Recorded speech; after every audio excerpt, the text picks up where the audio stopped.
वारिस शादा वतन जहान सारा,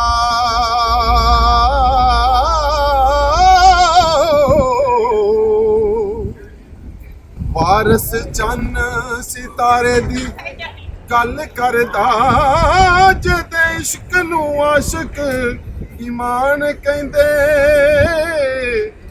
उस यार प्यारे दी गल करदा,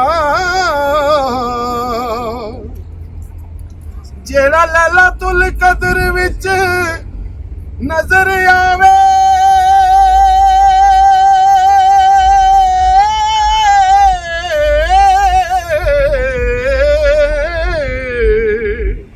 वारिस उस नजारे दी गल करदा, वारिस एक रंजेटे दे रूप अंदर पूरे गुरुद्वारे दी गल करदा।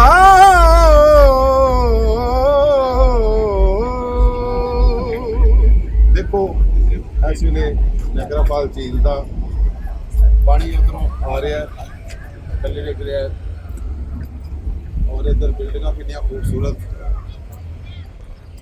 और मैं दसदा चलना कि मेरी सज्जी साइड ते जिहड़ियां बिल्डिंगां ने वो अमेरिका दियां ने, और ये जिहड़ी हुण तुसीं वेख रहे हो ये कैनेडा विच आ। और इत्थों ही अगर कैमरामैन विखावे जिहड़ियां दूर दूसरी तरफ बिल्डिंगां ने वो अमेरिका दियां ने। लो जी, हसनैन अकबर बाबा ग्रुप तुहाडे नाल है, इस तरह ही मजीद असीं तुहानूं दिखाते रहांगे। और स्पैशली प्रीत हीर ये साडी अज जिहड़ी वीडियो है इहनूं फिल्मा रही और बहुत अच्छे तरीके दे नाल।